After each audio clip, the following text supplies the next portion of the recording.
My name is Emily Harrison.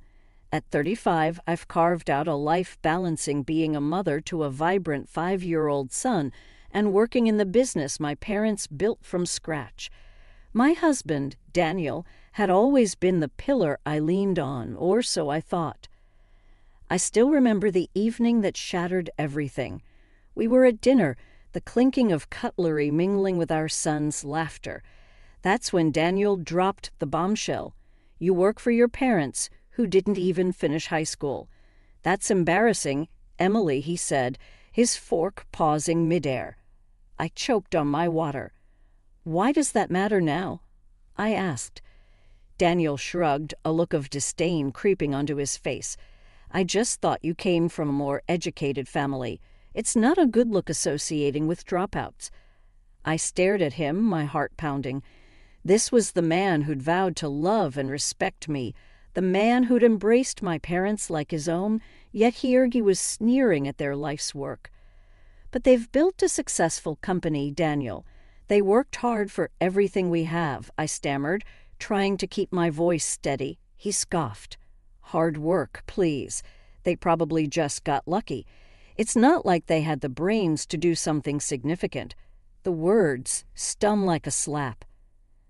I looked across the table at our son, blissfully unaware munching on his food. How could I explain to him one day that his father looked down on his grandparents? Daniel, they're my parents. You've known them for years. Why are you saying this now? My voice was a whisper laced with disbelief and pain. He leaned back, his eyes cold. I guess I just never realized how limited their education was. It's not something to be proud of, Emily, and frankly, it reflects poorly on us. That night I lay in bed staring at the ceiling. The man sleeping beside me felt like a stranger.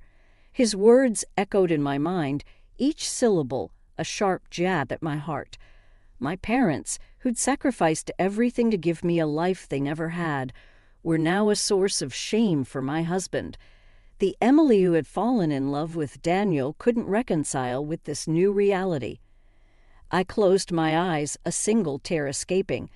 This was just the beginning, the first crack in the facade of our seemingly perfect life.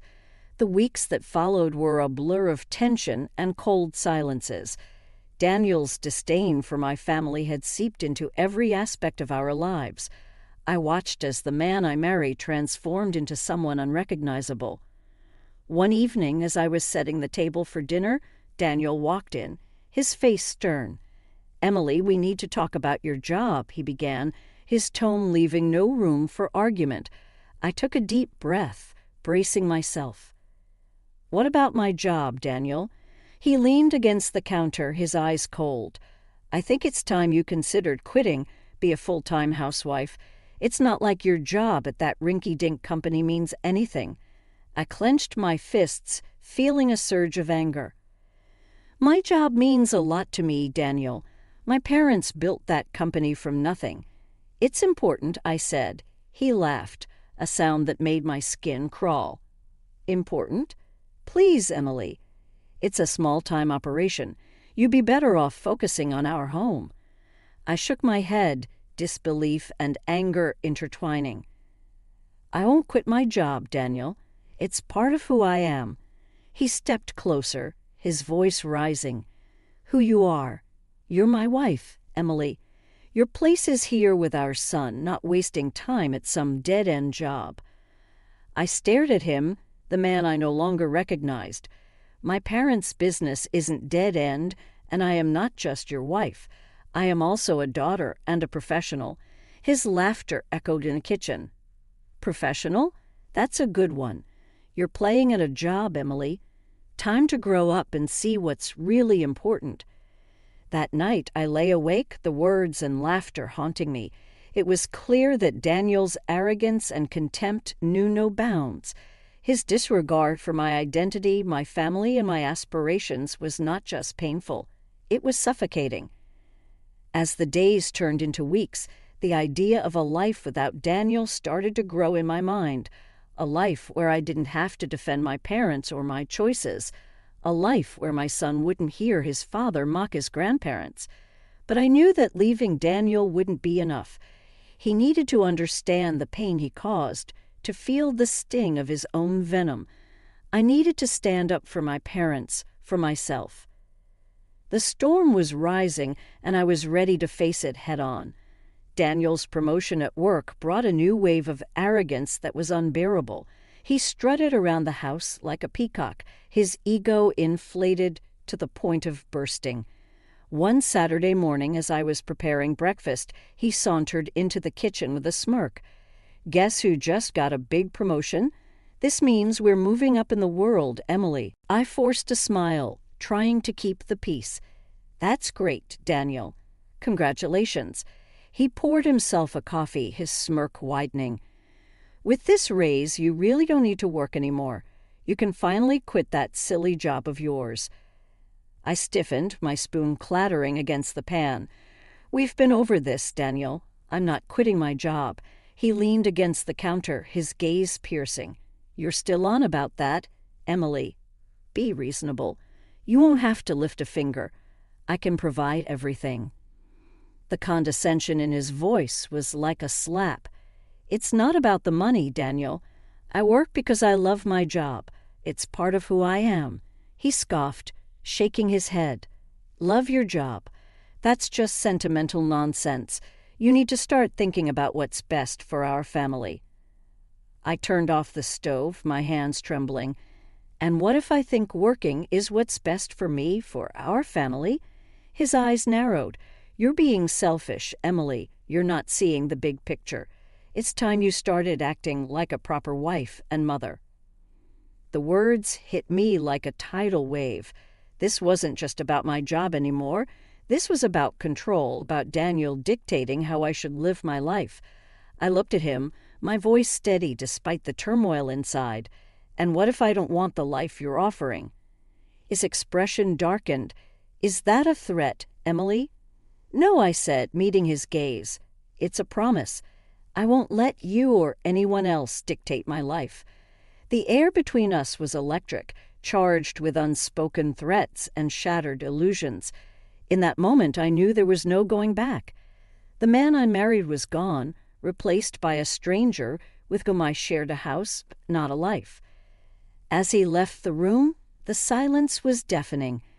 But within me, a plan was forming, a plan to reclaim my life, to show Daniel he couldn't trample over me.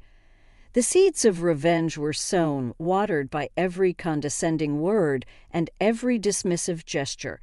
It was time for Daniel to learn that underestimating me was his biggest mistake. The following weeks were a tense chess game with Daniel. His arrogance reached new heights, but I was busy laying the groundwork for what was to come. One day I was called into an unexpected meeting at work. My father looked grave as he introduced me to Mr. Anderson, a project manager from a collaborating firm. "Emily, we have a serious issue," my father began, his voice heavy with concern. "It's about a project your husband is leading." My heart sank. "What about it?" Mr. Anderson cleared his throat, his expression grim. "I hate to be the bearer of bad news, but Daniel has been manipulating the project for his gain." I felt a chill run down my spine. "What do you mean?" "He's been diverting resources to another firm, and there are rumors of him being involved with someone from that company," Mr. Anderson said hesitantly. The room spun around me. An affair. The word tasted bitter in my mouth. "We can't confirm that," my father interjected, his face etched with worry. "But the evidence against him is quite damning." I sat there numb. The man I had married, the father of my child, was not only jeopardizing my family's business, but possibly having an affair. Rage bubbled inside me, a burning, seething cauldron of betrayal and hurt. "What do you plan to do?" I asked, my voice surprisingly calm. "We need to gather more evidence," Mr. Anderson said, "but we need to be discreet. If Daniel realizes we're onto him, he might cover his tracks." I nodded, a plan forming in my mind. "I'll help. He won't suspect me." Over the next few days, I played the dutiful wife, while secretly gathering evidence with Mr. Anderson and my father. Each document I found, every covert conversation I overheard, was another piece in the puzzle of Daniel's deceit. But it wasn't just about the project anymore. I needed to know the truth about the alleged affair. If Daniel could betray my family's business, what else was he capable of? I hired a private investigator, my resolve steeling with every passing day. If Daniel was leading a double life, I would expose him for the fraud he was. The day the investigator handed me the envelope felt surreal. Inside were photos and messages that confirmed my worst fears. Daniel was indeed having an affair. Tears of anger and hurt blurred my vision as I looked at the pictures, but amidst the pain there was clarity. Daniel had underestimated me for the last time. It was time for his house of cards to come tumbling down. Armed with the truth, my determination to bring Daniel down became unshakable. I met with Mr. Anderson and my father, our meeting charged with a sense of urgency. "We have enough to go public with his misconduct," Mr. Anderson said, his voice grim. "But we need to be strategic about this. We can't just expose his professional misconduct. We need to reveal his personal betrayal as well. It has to be a complete takedown." My father looked at me, a mix of pride and concern in his eyes. "Emily, are you sure you want to do this? It's going to get ugly." I clenched my jaw, feeling a surge of resolve. He made it personal when he betrayed our family. I'm ready. Over the next few days.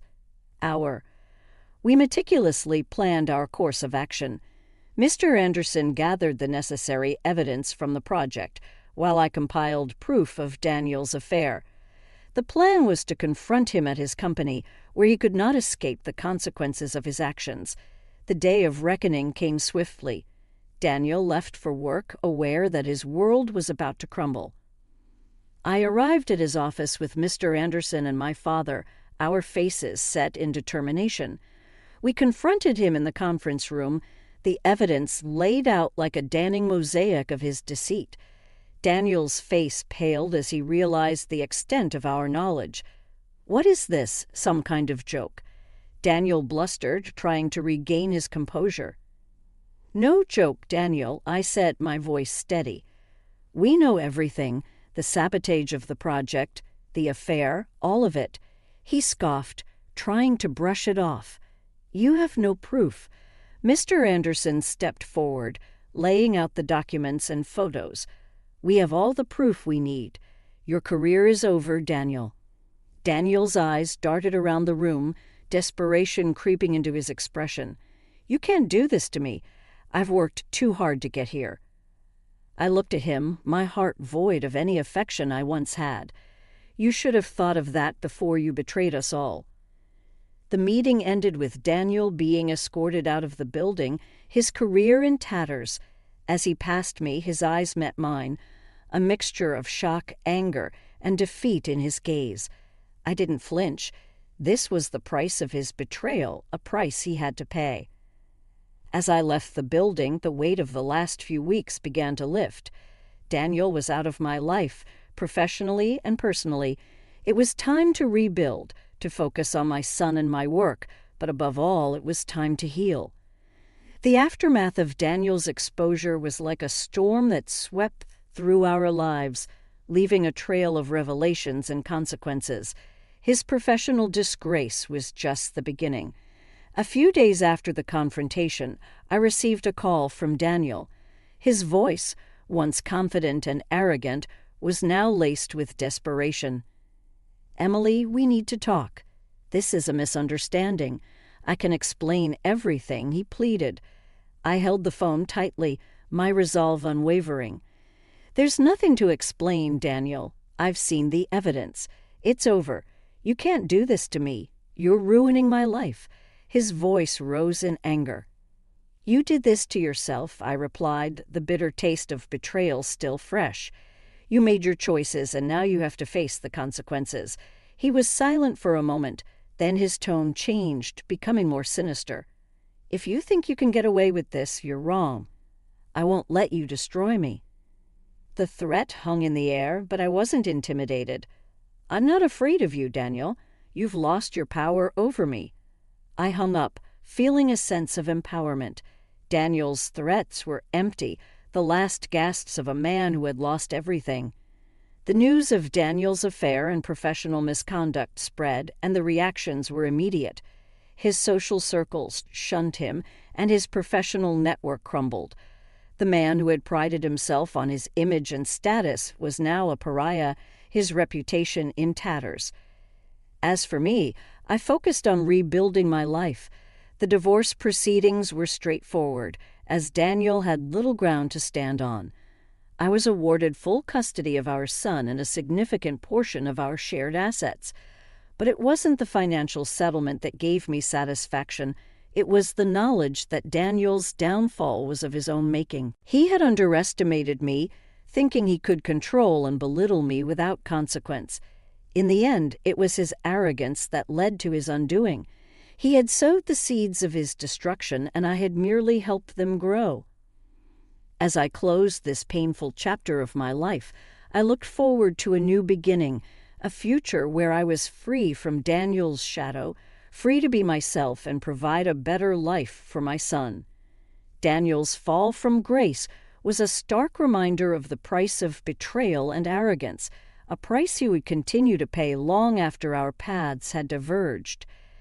The finality of the divorce brought a mixture of relief and reflection. The house, once filled with tension and discord, now resonated with a quiet peace. My son and I adjusted to our new life, where laughter began to replace the echoes of arguments. One afternoon, while sorting through old photographs, my son looked up at me, his eyes curious. "Mom, why don't we see Daddy anymore?" I paused, choosing my words carefully. "Sometimes people change, honey, and sometimes it's better to be apart than together." He nodded, seemingly satisfied with the answer, and turned his attention back to the photos. In his simple acceptance, I found a strength I hadn't realized I possessed. The business thrived as I invested more of myself into it, my parents' legacy becoming a testament to resilience and hard work. The community rallied around us, their support a stark contrast to the isolation that Daniel now faced. Rumors reached me occasionally about Daniel's struggles. His career had stalled, his social circles had evaporated, and the woman he had an affair with had left him. It seemed that the life he had chosen was crumbling around him. I felt a sense of poetic justice in his downfall, but it didn't bring me joy. Instead, it served as a reminder of the cost of deceit and selfishness. My journey hadn't been easy, but it had taught me invaluable lessons. I learned the importance of standing up for myself, the strength in vulnerability, and the power of letting go. As I looked at my son growing up so quickly, I knew that the most important lesson I could teach him was respect for others, for himself, and for the choices people make in life. Daniel had become a distant memory, a chapter closed and left behind. My focus was now on the future, on building a life filled with purpose and joy. In the end, the greatest revenge was not in seeing Daniel's destruction, but in my own reconstruction. Rising from the ashes of our broken marriage, I found a version of myself that was stronger, wiser, and more compassionate. I had emerged from the storm not unscathed but undefeated, and in that triumph